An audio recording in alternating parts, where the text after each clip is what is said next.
So there's been times where I'm like going so crazy and then flies into the crowd. They're like, yeah, souvenir. I'm like, no, I need that back.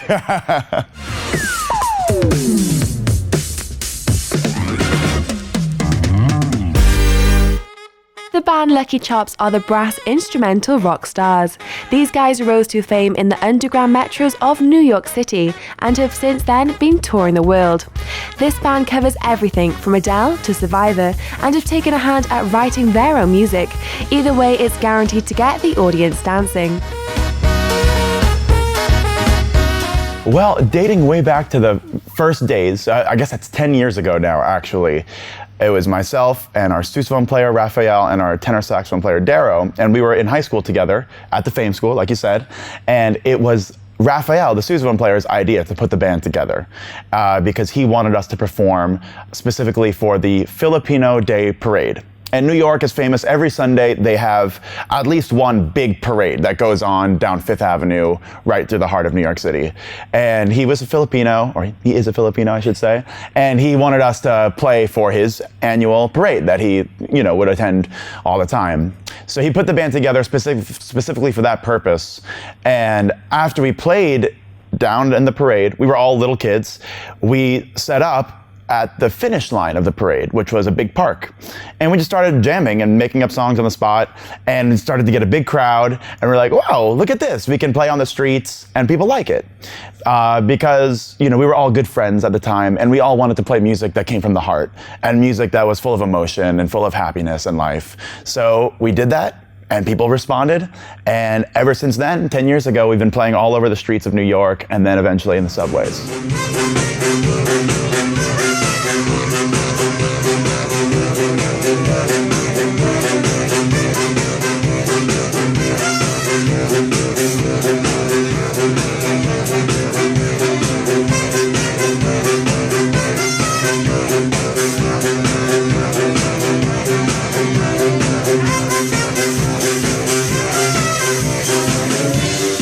The love of music is what fuels us, and the love of music is why we play. And we are lucky enough that we make a living doing this, and we have for years now. And so it seems like, the money is as an afterthought, but it allows us to do what we do. So thankfully we have amazing supportive fans from all over the world who allow us to have this incredible career.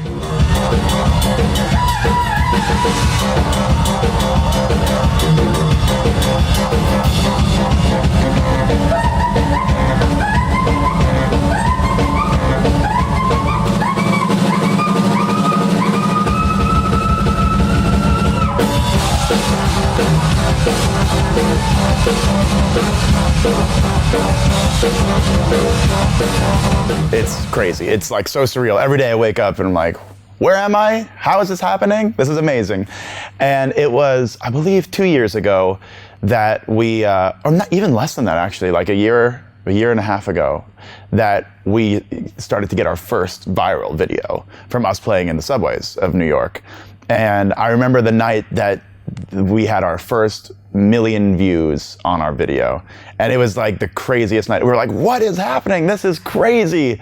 And that really kind of snowballed into where we are today. And now our videos have more than 100 million views. So it's crazy. And, but yeah, we've been very, it's almost funny for us. We've been very humble about this whole thing because it doesn't even feel like it's real.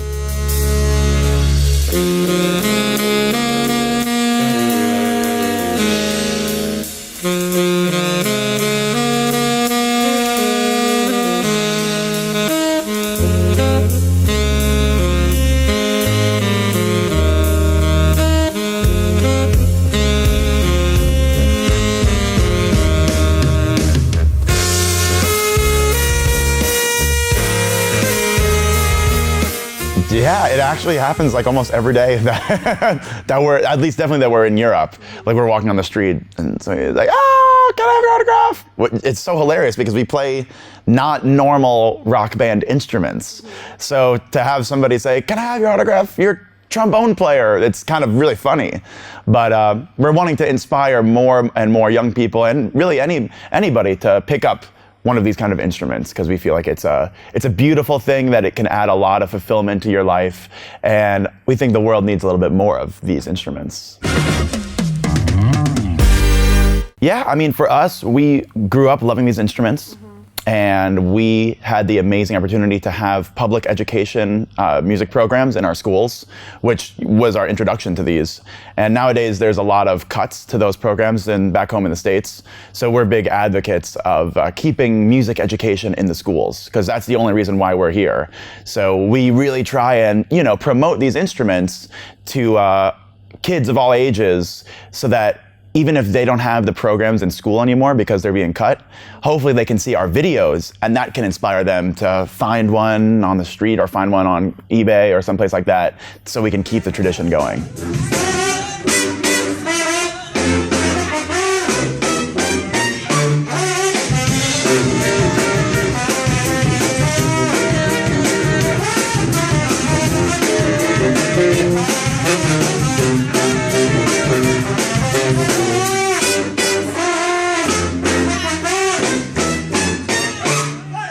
Which genre? No, because I always say we're from New York City, right? We just grew up there our whole lives. And in New York City, it's such a big, blend of so many different cultures, right? And naturally, there's so many different kinds of music that come along with those cultures. So we grew up hearing just the sounds of like every country in the world.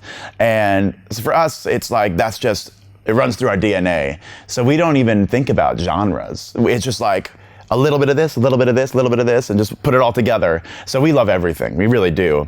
And we started out doing the covers, and that's how we started to get some momentum. And then we tried our hand at putting some originals together just to see if the crowds would respond. And we knew that it was gonna be good because they would ask us like, oh, what cover was that? Like, I like that one, but I think I know it, but what is it? I'm like, oh, you never heard of it before because we just wrote it. So people have really responded well to our originals, and we do more and more of those. And we're excited about keeping that going, but while still coming up with some new creative covers along the way.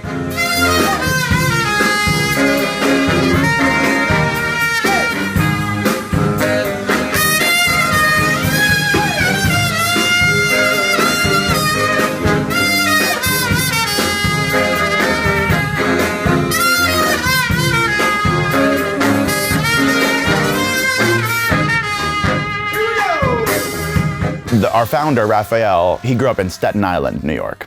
And our tenor saxophone player, Darrow, grew up in Brooklyn. And I grew up in Queens. And our drummer also grew up in Queens. We were kind of neighbors growing up, so we go way back. And then earlier on, some of our other members were from the Bronx and from Manhattan, really all over New Jersey, so everywhere. And it's kind of fun because we would all go visit each other in all the different parts of the city. So we would just get to have, all that fun traveling New York experiences all the time, just going all over the place. And that was really fun. And I remember for us, we were like, wow, we're traveling. I was like 14 or something like that. Like, wow, we're in a van traveling for a few hours. This is amazing, we made it. And that was just for a wedding, but it was really fun. But the first time we traveled overseas, that was pretty insane for us because we were like, wow, is this really happening? And then when we first did our big tour in May of Europe, that changed the whole game. When we started to see that there are all these, we could go to these kind of amazing rock clubs and pack it with fans that we've never met before, it was really surreal. And to hear them singing along with some of our original songs that don't have lyrics, so they're just like making up sounds to go along with it, it's really hilarious and amazing.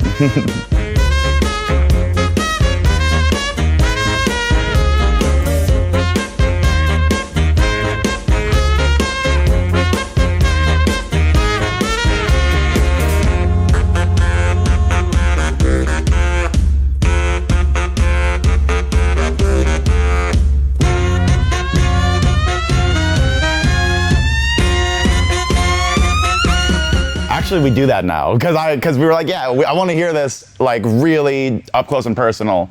So sometimes we'll just stop playing just to hear them singing along to our songs that have no lyrics, which is funny.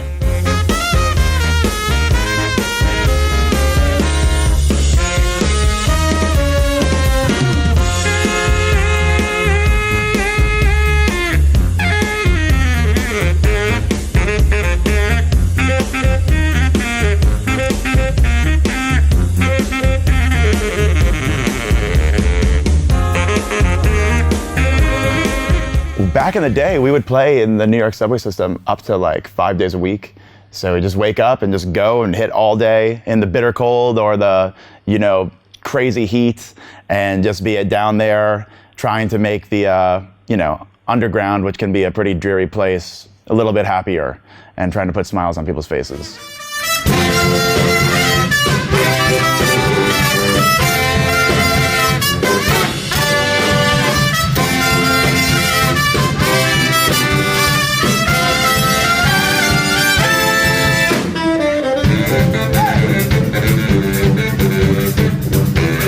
Definitely. Here, let me think of some really good ones. It's been a lot of illegal substances, which we don't accept. But there's been, let's see, I feel like someone's given us tickets to like, I feel like someone dropped like airplane tickets like a couple times, like come back with me to my country or something like that. Or we've gotten tickets to Broadway shows. We've gotten, I don't remember. It seems like every day we get some weird stuff, but every day is full of crazy adventures in the subway, as you can imagine.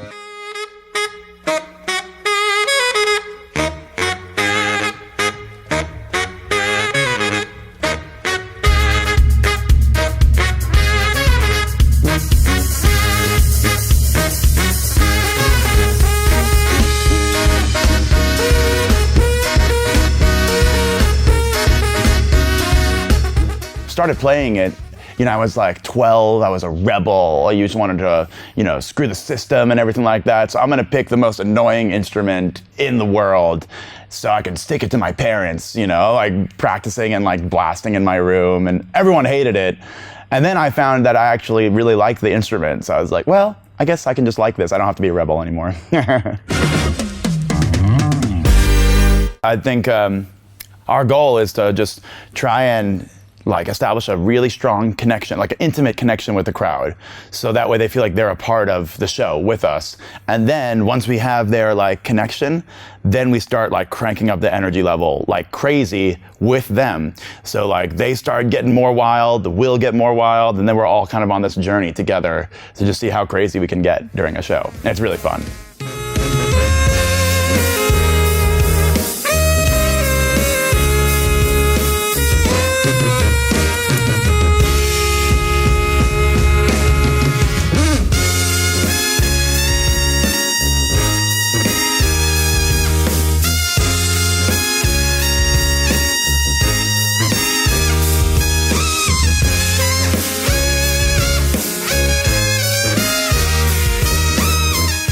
Every day, because every show is filled with so many memories, like unique memories. So this is a treasure trove, like several volumes worth of amazing times that we've had. And we've only been doing this for like a year and a half, like touring, so can't even imagine what lies in store down the road.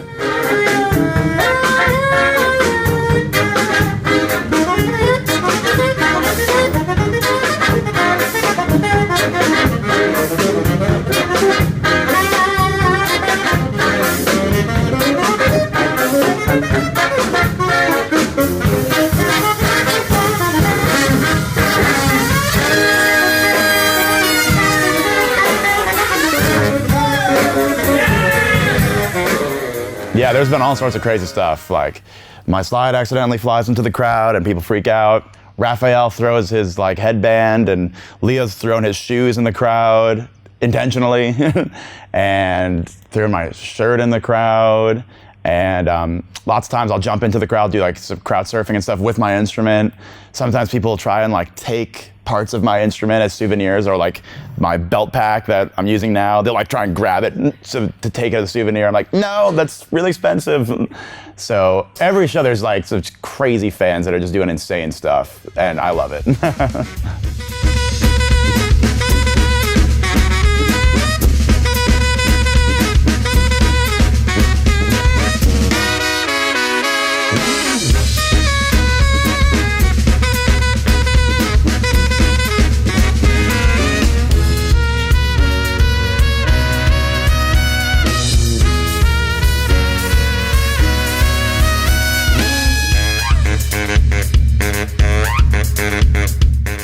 at any given show, you will find babies, you will find ravers, you will find, bros, you will find punks, you will find, parents, you'll find grandparents. Every age range and every background you can imagine, they're at our shows. It's amazing.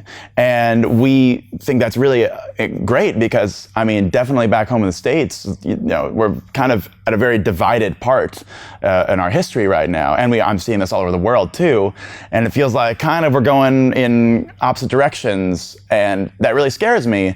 So we want our music to be a force of unification and love, because it feels like there's a lot of hate going on in the world right now. And we want to, try and change people's hearts to love one another and unite, to know that we can look past our differences, to move forward with a better world. And we do that with our instruments, and we see the results every day when we have our shows with people from different backgrounds, realizing that they can actually look past their differences politically or whatever they have and have a good time together. And we feel like that's a really important part of what we're doing.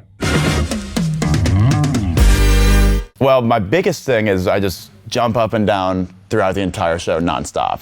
And playing an instrument while I do that is challenging. But if you just take really, really deep breaths, you can actually do it. But it takes a lot of practice and a lot of mess ups to get right. But another thing is like a really fun thing with your feet, where you kind of move them like from side to side like this, while jumping up and down. Ooh, okay. And moving your instrument up and around and doing different moves with your instrument and playing all these different notes right here. So it's really fun to try and get right,